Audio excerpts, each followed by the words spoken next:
in one of your videos called Belief, Confidence, and Faith, and I'll put it in the description, you use an example of someone having faith that God is omnipotent and omnibenevolent, but the experience or the problem of evil lowers their credence. That is, it kind of lowers their Hmm. confidence or how probable they see the existence of God. Thus, they become less confident in God's positive properties, yet you argue that they can still believe God is perfect, partly because of how good it would be if they did believe it and they did accept it and it was true. But in practice, how could you go about worshiping with full sincerity when you're not confident in God's power and goodness?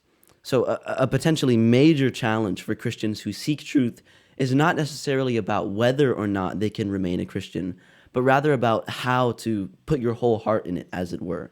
So, granting that one may be justified in accepting Christianity even with low credences, a deeper question is how can one be a genuine, deeply devoted Christian if their credences are low?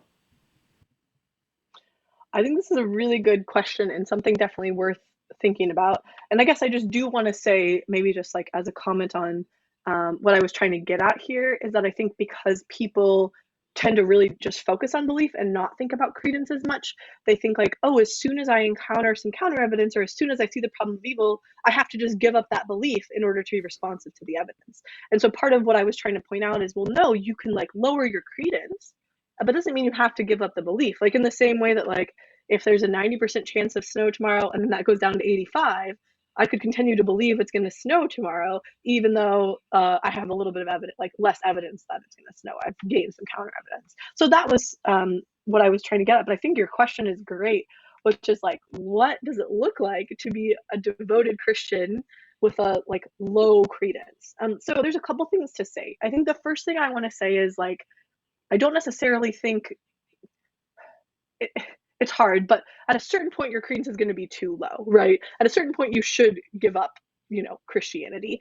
And if you're just like almost at zero or just like the counter evidence is just like enormous, I'm not saying like continue in that commitment no matter what your credence is, because actually that's part of what's cool about this model is that there's something tracking the evidence. And then at a certain point, given you get so much counter evidence tracked by your credence, then you should give that belief up.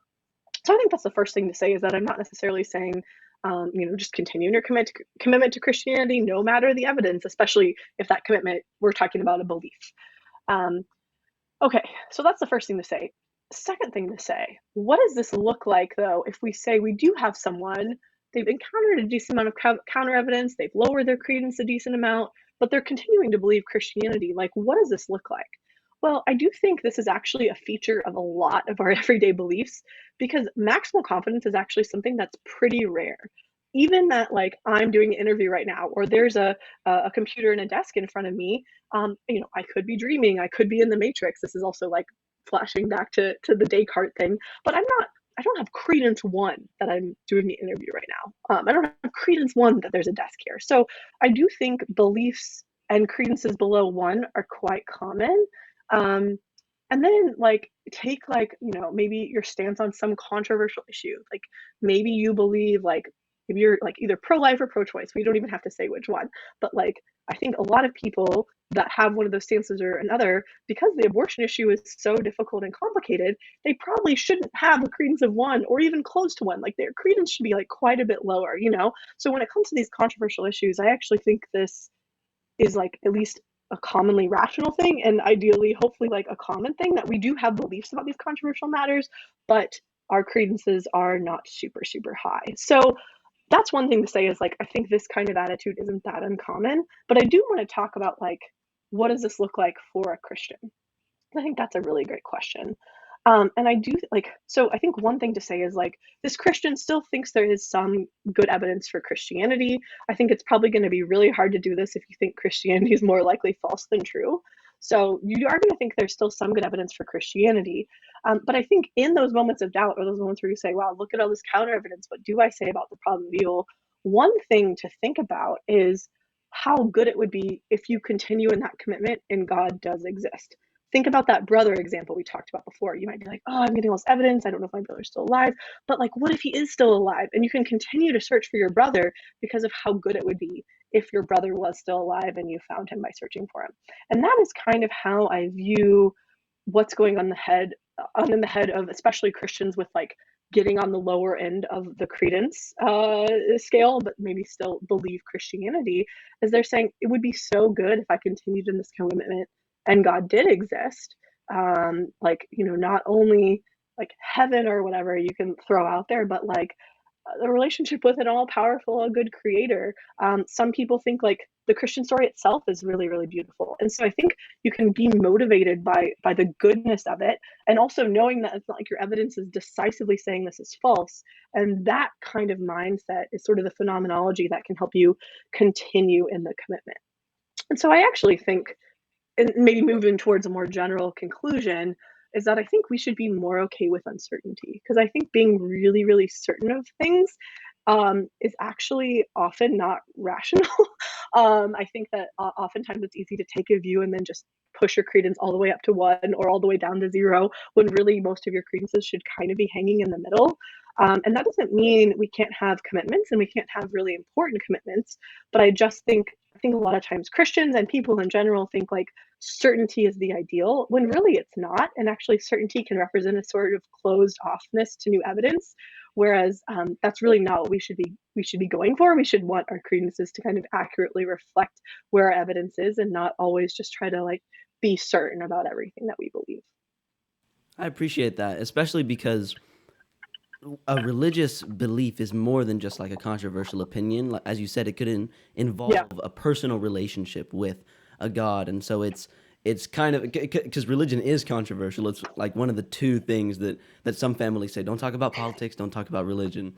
So it is controversial, but Mm-hmm. it could also be compared to a friendship or compared to a paternal bond or something. And so, in light of that, in light of the more relational aspect of religion, you want to think about how good it could be if you could maintain the relationship. But let's say like you're with a friend, because God is in a sense a friend. Let's say you're with a friend and you're becoming less and less confident that they actually care about you, that they have your best interest in mind, or that Mm. they value your friendship. Or I mean, say they're an online friend that you met through social media, and you're becoming less and less sure that they're even real, right?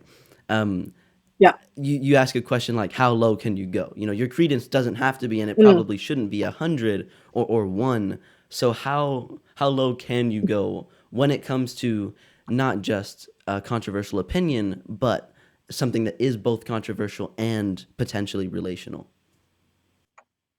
Yeah, this is good because it actually kind of comes back to what we were talking about at the beginning, which is how much do you have to gain and how much do you have to lose, Right. right? So that's going to kind of be a really big factor to think about in the interplay here. So if you're thinking about like an online friendship, for example, I think that's a really interesting and good question to think about, because it is actually becoming so common these days. So if you're just like, oh, should I like go chat with this person again or send them a quick message? You don't really have that much to lose there.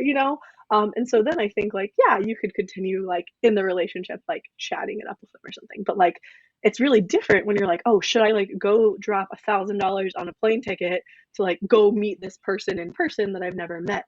Because then you not only have the money to lose, like you have the time to lose, you have embarrassment, all these different factors. And so in that case, I think you should be like a lot more certain that they exist, compared to the case where you're just like sending them a message and hoping they'll respond. So I think you really will need to kind of weigh the costs and benefits of how bad would it be if I was wrong, and how good would it be if I was right, to kind of determine this. And when you're like maybe unsure about those values, or um, I don't know. I mean, I do think point 0.5 can be like a nice, like round number to think about. Like, if you're above point 0.5 and you think it's more likely to be true than not, then in a lot of cases where maybe those values are like roughly equal or whatever, you should continue to go ahead and, you can continue with that commitment. And if you're below point 0.5, maybe you shouldn't. But there can be cases where the values are so extreme that the point 0.5 marker won't be helpful. So in the case where like you're going to like drop all of your bank account on a plane ticket to go meet someone, maybe it should be above point 0.5. You know what I mean?